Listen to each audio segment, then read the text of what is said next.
ভালো লাগছে বুড়ি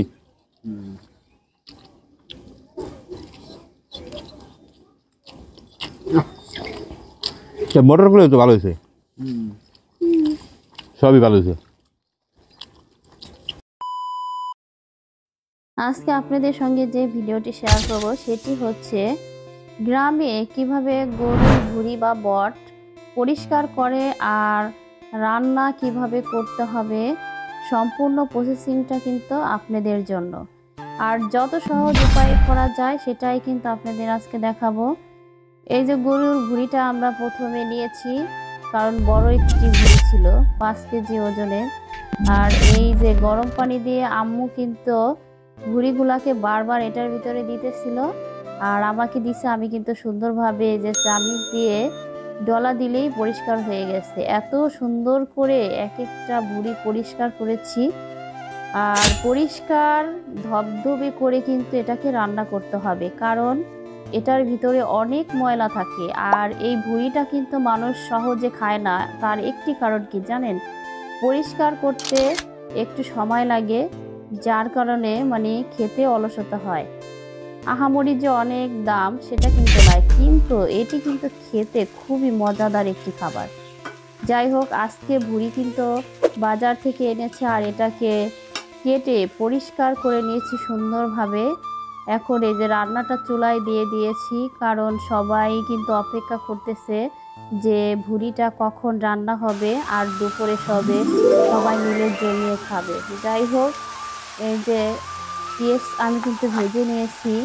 আর রান্নাটা কিন্তু একদম গ্রামীণ পদ্ধতিতে আর খুবই কম মশলা দিয়ে রান্না করব, কারণ অনেক রকম মশলা দিলে সব জিনিসের স্বাদ কিন্তু নষ্ট হয়ে যায় খাবারের।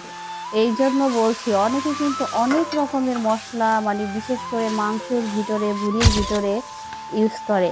আর আমি সাধারণত সব বাটা মশলা নিজের হাতের সেগুলাই কিন্তু রান্নার ভিতরে বেশি ব্যবহার করি আর চেষ্টা করি সেটাকে ফ্রেশভাবে রান্না করার জন্য। এই যে আমার কেটে রাখা ভুঁড়ি, তার সঙ্গে আলু দিয়েছি, কারণ বাচ্চারা খাবে যেহেতু শুধু ভুঁড়ি দিয়ে ভাত তাদের হবে না, এই জন্য একটু আলু দিতে হয়েছে। আর এইখানে প্রায় 2 কেজির মতো ভুঁড়ি রান্না করব আজকে। মাশাআল্লাহ, সবাই কিন্তু বেশি বেশি খাইতে পারবে, কারণ এই ভুঁড়িটা সচরাচর রান্না করা হয় না। এটার কারণ হচ্ছে একমাত্র পরিষ্কার করা একটু কষ্ট হয়, এই জন্য অলসতার কারণে। যাই হোক, আজকে কিন্তু অনেকগুলো ভুঁড়ি একসঙ্গে রান্না করে নেব।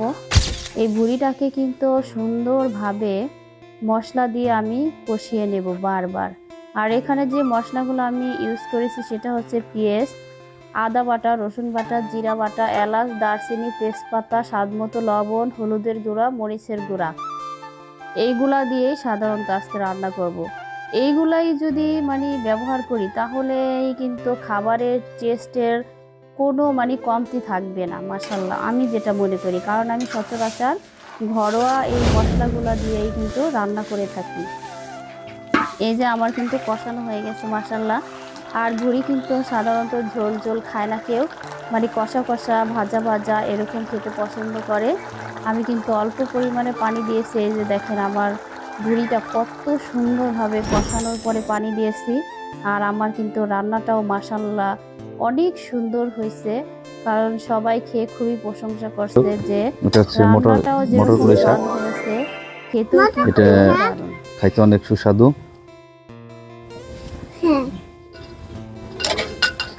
এটা কি শাক? তাসফিয়া, তাবাসসুম, ভাল লাগে?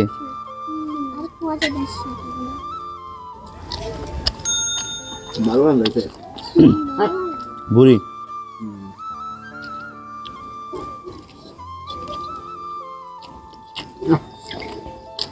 মটরগুলো তো ভালো হয়েছে, সবই ভালো হয়েছে। এটা হচ্ছে ভুঁড়ি, যে খেয়ে দেখি তো কেমন স্বাদ।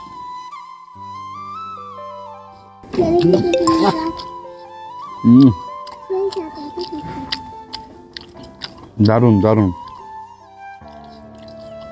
সেই স্বাদ। হ্যাঁ, লাখ ভালো হচ্ছে, লাখ